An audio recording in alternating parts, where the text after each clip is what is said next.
Dear friends, good morning. I'm very happy to share my experience in urbanization from the point of view of a company. First, I would like to introduce Wanzhong. We have a 21 years history, and our area is in real estate. We can summarize in 3 sentences. First, we are a privately run company. It's a private real estate company, not a government-run company. In Beijing, we are one of the largest. Second sentence is, we are a professional developer in real estate market. And our business covering development, management, and investing, and as well as management. Our operation model is similar to capital land. We have exchange views with capital land. And the third is our current business has 4 areas. First is developing housing and offices. And this sector, this area of our business,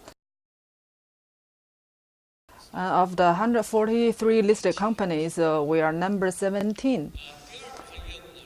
The second is industrial real estate. For example, the industrial spaces. This year, we should be the 2nd largest in China.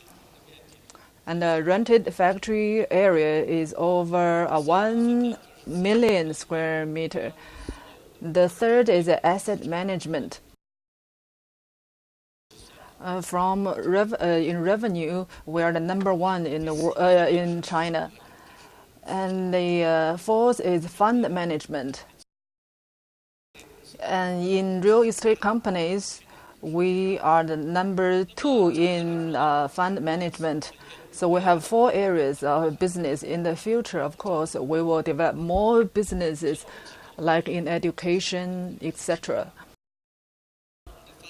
Our development is closely associated with urbanization. In the past few years, we are a relatively old real estate company. We want to think about how do we contribute in the urbanization process, how to be liked by the people, and how to let people feel we contribute to their life. If we just want to make money, and then this will not be welcomed by the city leaders and will be seen as an exploiter and not a builder. So how do we play our role as a builder? And we want to be a partner and not an exploiter in the city's development. We studied the trend of China's urbanization. In the last few years, I have visited Singapore several times. When we study China's urbanization, we face 4 problems. First is we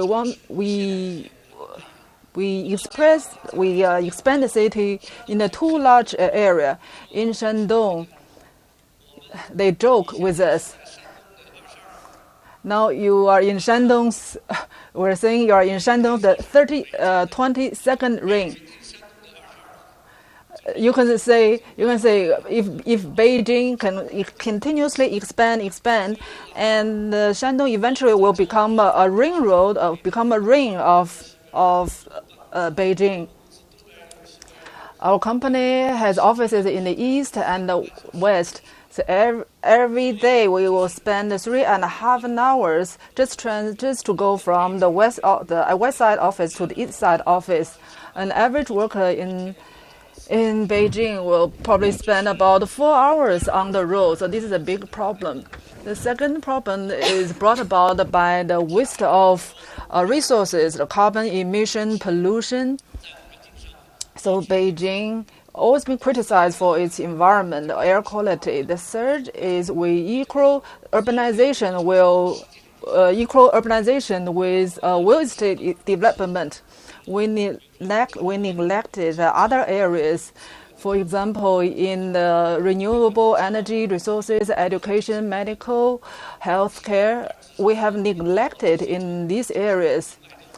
When we build a new city, we just want to build more houses. So we need to emphasize the holistic development of a city. The fourth, and is most criticized in China, is the cost keep rising. These cities are too expensive to live in, and people cannot even afford the development of the next generation development. We have discussed with Singapore counterpart.